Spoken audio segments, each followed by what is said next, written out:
लगभग एक सवा महीने पहले की बात थी। शराब के नशे में अंकित ने अपनी ही बहन की इज्जत से खेलने की कोशिश की। यह देखकर बहन बहुत ज्यादा परेशान और गुस्से में थी। उसने तुरंत अपने प्रेमी पवन को यह बात बताई और कहा, आज मेरे भाई ने मेरी इज्जत से खिलवाड़ करने की कोशिश की है। मैं समझ नहीं पा रही हूँ, अब करूँ तो करूँ क्या। पवन ने उसे शांत करते हुए कहा, तुम्हें परेशान होने की बिल्कुल भी जरूरत नहीं है। हम देखते हैं इसमें क्या किया जा सकता है। यहीं से पवन ने धीरे धीरे अंकित को नुकसान पहुंचाने का प्लान बनाना शुरू कर दिया। वो सोचने लगा कि कैसे इस समस्या का स्थायी समाधान निकाला जा सकता है, और इसी दौरान उसने गूगल जैसी जगहों से जानकारी जुटाना शुरू कर दिया। पवन अभी ये सोचने लगा कि अंकित को कैसे खत्म किया जाए ताकि कोई शक न करे। वो जानता था कि अंकित शराब के नशे में अक्सर अपनी बहन के साथ मारपीट करता है, और मारपीट रोजमर्रा की बात बन चुकी थी। समय बीतता गया और पवन ने धीरे धीरे एक साजिश की योजना बनाना शुरू कर दी। उसने ये तय किया कि अंकित को मारने का तरीका ऐसा होना चाहिए कि कोई उसे समझ ना पाए। यही सोचते सोचते उसने पोटेशियम साइनाइड की तलाश शुरू की। पोटेशियम साइनाइड एक जहरीला पदार्थ है जिसे सुनार अपने काम में इस्तेमाल करते हैं। पवन को यह भी पता चला कि उसका एक दोस्त जो सुनार है उसे इस जहरीले पदार्थ तक पहुंचाने में मदद कर सकता है। धीरे धीरे उसकी योजना पूरी तरह से आकार लेने लगी और अब सब कुछ केवल अंकित तक पहुंचाने वाले जहरीले रास्ते पर केंद्रित था। पवन ने पोटेशियम साइनाइड पाने के लिए अपने दोस्त अशोक वर्मा से संपर्क किया। अशोक वर्मा मोहनपुर कुटी का रहने वाला था। पवन सीधा अशोक से कहता है कि उसे व्यक्ति को मौत के घाट उतारने के लिए पोटेशियम साइनाइड चाहिए। अशोक को ये पूरी तरह पता था कि जहरीला पदार्थ किसी मर्डर में इस्तेमाल होने वाला है। इसके बावजूद उसने विरोध नहीं किया और कोई एतराज नहीं किया। इसके बदले में पवन ने अशोक को 500 रुपए दिए। अशोक ने पैसे लेने के बाद पोटेशियम साइनाइड की गोली पवन को दे दी। ये घटना हुई थी 30 मार्च 2026 को, और इसी दिन से पवन की योजना धीरे धीरे वास्तविकता के करीब आने लगी। पवन ने पोटेशियम साइनाइड पाकर इस अपनी योजना के अगले चरण में इस्तेमाल करने की ठानी।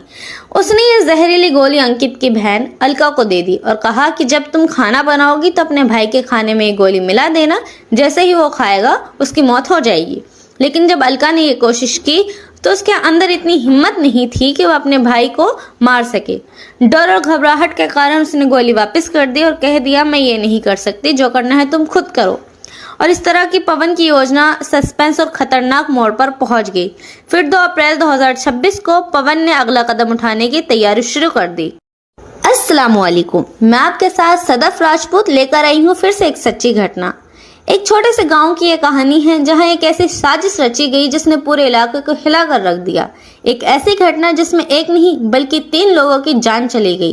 और जब इस मामले का सच सामने आया तो लोगों को यकीन नहीं हुआ कि इसके पीछे इतने खौफनाक वजह हो सकती है। 3 अप्रैल 2026 की शाम थी। अंकित उर्फ दौलत अपने रोज के काम से निकला था। वो सरसों खरीद कर उसकी पिलाई करवाता और उससे निकलने वाले तेल को बेचकर अपना गुजारा करता था। आर्थिक हालत बहुत मजबूत नहीं थे, लेकिन इसी काम से वो अपने परिवार का पेट पाला करता था। उस दिन भी वो सरसों की पिलाई करवाने के लिए कस्बे के एक आटा चक्के पर पहुंचा। वहां उसने बाबूराम प्रजापति से कहा कि उसकी सरसों की पिलाई कर दी जाए। बाबूराम ने उससे कहा कि थोड़ा इंतजार करना पड़ेगा क्योंकि पहले से कुछ लोग लाइन में थे। इंतजार करते करते अंकित के पास एक शराब का पाउच था। उसने मजाक में बाबूराम से पूछा, क्या वो शराब पिएगा? बाबूराम ने हाँ कर दी। थोड़ी देर बाद उनका एक और साथी जितेंद्र कश्यप भी उनके साथ बैठ गया। तीनों आराम से बैठकर शराब पीने लगे, लेकिन कुछ ही देर बाद अचानक बाबूराम की तबीयत बिगड़ने लगी। उसे सांस लेने में दिक्कत होने लगी। उसने अपने बेटे को आवाज लगाई और कहा कि उसकी हालत ठीक नहीं है, तुरंत उसे अस्पताल ले जाया गया। लेकिन हैरानी की बात यह थी कि थोड़ी ही देर बाद अंकित और जितेंद्र की भी हालत खराब होने लगी। उन्हें भी अस्पताल ले जाया गया, लेकिन डॉक्टरों ने तीनों को मृत घोषित कर दिया। एक साथ 3 लोगों की मौत की खबर पूरे इलाके में आग की तरह फैल गई। शुरुआत में पुलिस को लगा कि शायद जहरीली शराब का मामला है, क्योंकि शराब में मिलावट हुई होगी तो और लोगों की भी जान जा सकती है। प्रशासन में हड़कंप मच गया। अधिकारियों ने तुरंत शराब के ठेके को सील करवाया और जांच शुरू कर दी। सीसीटीवी कैमरों की फुटेज खंगाली जाने लगी। ठेकेदार और सेल्समैन से पूछताछ की गई, लेकिन अगले दिन एक अजीब बात सामने आई। उस रात केवल वही 3 लोग मरे थे, बाकी किसी को कुछ नहीं हुआ था।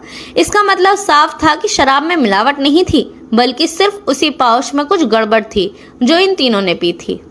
अब पुलिस की जांच की दिशा बदल गई। जब पुलिस अंकित के घर पहुंची और आसपास के लोगों से पूछताछ की तो एक चौंकाने वाली बात सामने आई। अंकित की एक बहन थी जिसका नाम अलका था और गांव का ही एक व्यक्ति पवन उर्फ पॉली पिछले करीब 25 सालों से उसके साथ प्रेम संबंध में था। ये बात अंकित को बिल्कुल पसंद नहीं थी। वो अक्सर अपनी बहन से इस बात को लेकर झगड़ा करता था, यहाँ तक कि एक बार शराब के नशे में उसने अपनी ही बहन के साथ गलत हरकत करने की भी कोशिश की। ये बात अलका को बेहद बुरी लगी। उसने ये बात अपने प्रेमी पवन को बताई। पवन को गुस्सा आ गया और उसने फैसला कर लिया कि वो अंकित को रास्ते से हटा देगा। पवन का जो दूसरा प्लान था वो प्लान ये था, उसने अपने एक दोस्त से देशी शराब का पाउच मंगवाया। उस पाउच में छोटा सा छेद करके पोटेशियम साइनेट की गोली पीस कर शराब में मिला दी और फिर उस छेद को फेविक्विक से बंद कर दिया।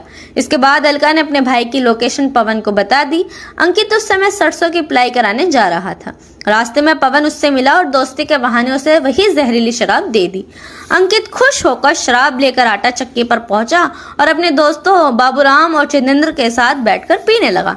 लेकिन पवन को यह अंदाजा नहीं था कि उस जहरीली शराब को अंकित अकेला नहीं पिएगा और यही उसकी सबसे बड़ी गलती बन गई। कुछ ही देर में तीनों की तबीयत बिगड़ गई और तीनों की मौत हो गई। जब पुलिस ने सीसीटीवी फुटेज, कॉल डिटेल और लोगों से पूछताछ की तो धीरे धीरे पूरी साजिश सामने आ गई। इसके बाद पुलिस ने अलका, पवन और सुनार अशोक वर्मा तीनों को गिरफ्तार कर लिया।